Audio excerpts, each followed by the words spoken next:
Quand tu vas donner un bien à quelqu'un, il va se diviser. Quand tu vas donner une connaissance à quelqu'un, elle va se multiplier. Parce que tu vas pouvoir transmettre à quelqu'un d'autre, qui va transmettre à quelqu'un d'autre, et c'est le propre de l'éducation. Matryoshka.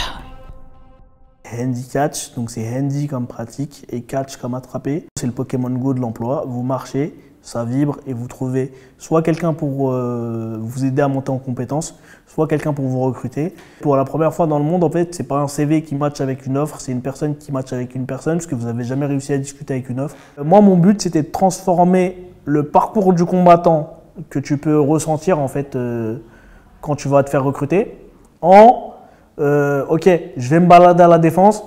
Si mon téléphone il vibre, ça se trouve, c'est une opportunité professionnelle.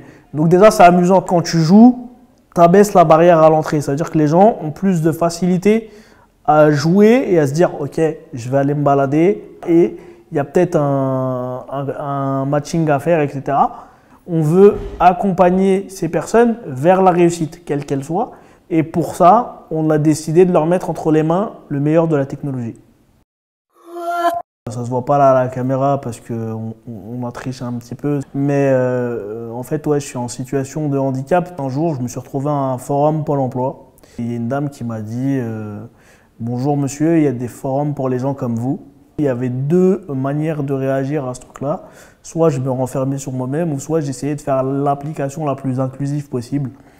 Et c'est comme ça qu'est né Handycatch, donc une application sans discrimination, avec tous les profils possibles. Le plus important, ce qui va primer chez nous, c'est la compétence et le fait que vous puissiez être repéré le plus rapidement possible sur le marché de l'emploi. C'était important aussi, d'un point de vue médiatique notamment, de montrer que c'était un handicapé qui était à l'origine de ce truc-là, mais qui voulait faire un produit pour tout le monde. Je ne me considère pas comme un porte-drapeau, mais quand je vais aller parler dans un média, mine de rien, je représente tous les handicapés de France et mine de rien, je représente tous les jeunes qui vont issus de l'immigration, tous les jeunes de banlieue, une bonne partie des start-upers qui galèrent un peu tous les jours, etc.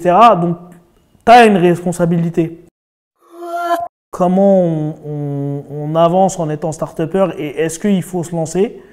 Vous n'avez rien à perdre, allez-y.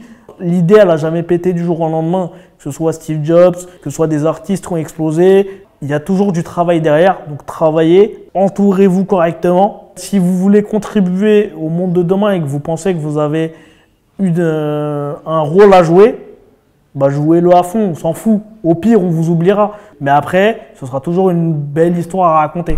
Matryoshka.